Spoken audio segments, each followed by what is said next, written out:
Hi hello నమస్తే welcome back to our channel నా ప్రపంచం. అందరూ ఎలా ఉన్నారండి? మేమైతే చాలా బాగున్నాము. అలాగనే మీరందరూ కూడా చాలా బాగుండాలని చెప్పి మనస్ఫూర్తిగా కోరుకుంటున్నాను. ముఖ్యంగా ఎండలకైతే మాత్రం ఎక్కడికి వెళ్ళకండి. కంపల్సరీ పరిస్థితుల్లో మాత్రమే బయటికి వెళ్ళండి. ఇంకా ఏజ్ పర్సన్స్ అయితే అస్సలు వెళ్ళొద్దండి. ఎందుకంటే ఎండలు బాగా ఉన్నాయి. ఇప్పుడే ఇలా ఉన్నాయంటే మేలో ఇంకా ఎలా ఉంటాయో అనిపిస్తుంది నాకైతే. ఇంకా నేను వీడియోలో చెప్పా కదండి, ఫంక్షన్కి అయితే బయలుదేరాము అని చెప్పి. చక్కగా మేమైతే ఇలా మెయిన్గా అనమాట ఈ ఉపనయనము వేడుకలో మెయిన్గా గాయత్రి మంత్రము అనేది మనకి అయ్యగారు బాబు చెవులు అనమాట తండ్రితో చెప్పిస్తూ ఉంటారండి. ఆ గాయత్రి మంత్రం చెప్పే సమయానికైతే మేము ఖచ్చితంగా వెళ్ళామన్నమాట. భలే సంతోషం అనిపించిందండి. ఎందుకంటే ఎర్లీగా బయలుదేరాము. ఆ ఫంక్షను అకేషను ఏంటి, దాని పర్పస్ ఏంటి అన్నప్పుడు అక్కడికి వెళ్తేనే మనకి కూడా మంచిగా అనిపిస్తుంది. ఇంత దూరాభారం నుంచి వెళ్తున్నాము, చక్కగా ఏదో భోజనం టైంకి వెళ్ళటము రావటము కాకుండా మేమైతే భలే అనిపించిందండి నాకైతే. చక్కగా ఆ టైంకి గాయత్రి మంత్రం చెప్పే టైంకి వెళ్ళాము. ఆ క్లిప్ అయితే మిస్ అయిందండి, లేకపోతే ఫస్ట్ అదే పెడదాము అనుకున్నాను. చక్కగా గాయత్రి మంత్రం చెప్పేటప్పుడే వచ్చాము అని. ఇంకా తర్వాత ఉంటాయి కదండి, మంత్రాలన్నీ ఉంటాయి, సూర్యునికి చూపించి అక్కడ కూడా మంత్రాలు చెప్పించి అలా చాలా ఉంటుందన్నమాట. మనకి మార్నింగు వీళ్ళు 4:30 5 కల్లా పీటల మీద కూర్చున్నారండి. అప్పటి నుంచి మొత్తం కూడా 10:30 11 అయ్యేదాకా కూడా కార్యక్రమం అంతా కూడా మంత్రాలతోటే ఉంటుందన్నమాట. ప్రతిదీ కూడా ఒడుగు అంటే చాలా నియమ నిబంధనలతోటి చేయాల్సి ఉంటుందండి. ఒడుగు అంటే చాలా సాంప్రదాయం అన్నమాట. ఇలా ఒడుగు చేసే వాళ్ళు కూడా తల్లిదండ్రి కూడా చాలా చిన్న వయసు వాళ్ళు అందరినీ కూడా బాగా రిసీవ్ చేసుకున్నారండి. అందరినీ కూడా వాళ్ళు ఒడుగు కార్యక్రమం చేసుకుంటూ కూడా ప్రతి ఒక్కళ్ళు వచ్చారా రాలేదా అని చెప్పి ఒక పక్కన గమనించుకుంటూ ఉన్నారు. ఇంకా వాళ్ళమ్మకి నాన్నకి ఇటుపక్క అత్తగారికి మామగారికి వచ్చిన చుట్టాలందరూ కూడా మంచినీళ్ళు తాగారా, టిఫిన్లు చేశారా, టీలు తాగారా అని చెప్పి వీళ్ళు పెద్దవాళ్ళండి, పెద్దవాళ్ళకే బాధ్యతలు ఎక్కువ అండి నిజంగా.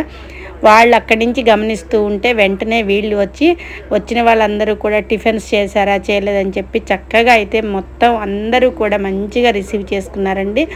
రిసీవ్ చేసుకునే పద్ధతి కూడా కొంతమందికి అయితే తెలియదండి. ఫంక్షన్స్లో పిలిచాము, వచ్చారు, వెళ్ళిపోయారు వాళ్ళు అన్నట్టే ఉంటారు. కానీ వాళ్ళని ఒక పలకరిద్దాము అని ఉండదండి చాలామందికి. చాలా ఫంక్షన్స్లో మేము చూస్తూ ఉన్నాము.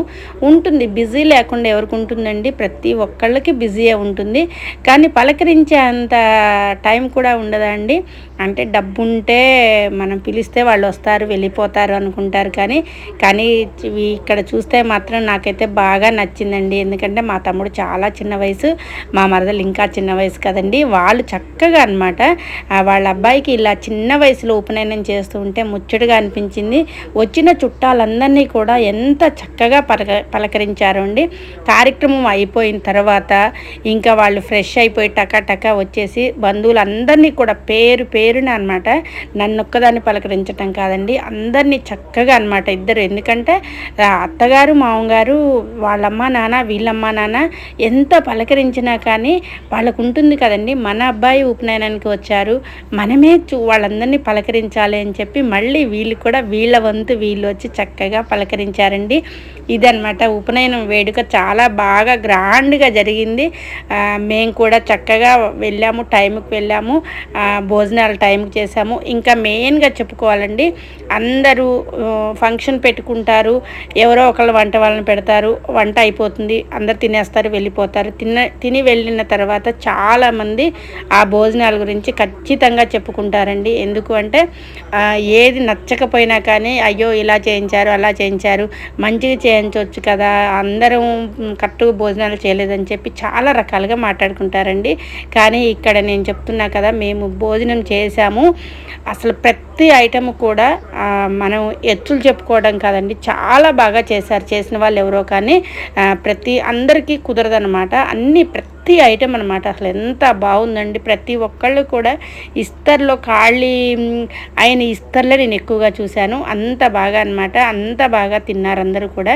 అంటే భోజనము వచ్చిన వాళ్ళకి అతిథుల్ని మర్యాదగా చూసుకోవాలి, వచ్చిన అతిథులకు కడుపు నిండా భోజనం పెట్టాలండి. ఏ ఫంక్షన్ అయినా పిలిచినా మనం అంత చక్కగా వాళ్ళందరినీ అయితే రిసీవ్ చేసుకోవటంలోనూ, భోజనం పెట్టి పంపించటంలోనూ మర్యాద అనమాట. మర్యాద కూడా వాళ్ళు పలకరింపులోనే ఉంటుందండి ఏదైనా కానీ. ఇదండి చక్కగా మేము ఈ ఒడుగు కార్యక్రమానికి వెళ్ళాము. ఇక్కడి నుంచి భోజనం అయిన వెంటనే రిటర్న్ అయిపోయి మళ్ళీ చెప్పా కదండి నెక్స్ట్ విజయవాడకి వెళ్ళాలన్నమాట.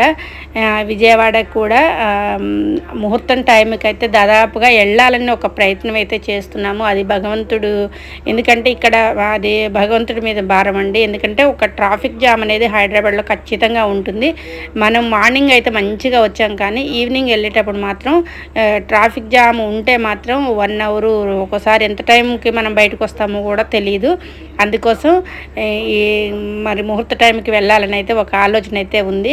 ఇంకా పైకి వచ్చేసి మా తమ్ముడు అపార్ట్మెంట్ అండి, చాలా బాగుందనమాట. అపార్ట్మెంట్ కూడా ఒక్కసారి తీద్దాము ఇల్లు అని చెప్పి ఇలా అయితే ఇల్లుని మొత్తం కూడా నేనైతే వీడియోలో తీసేసాను. ఇల్లు చాలా బాగుందండి. డబుల్ బెడ్రూము, హాలు, వంటగది, ఓపెన్ కిచెన్ కదండి ఇప్పుడు అందరికి కూడా. ఈ వీడియో మీకు నచ్చుతుంది, నచ్చాలి అని చెప్పి మనస్ఫూర్తిగా కోరుకుంటున్నాను. Thank you.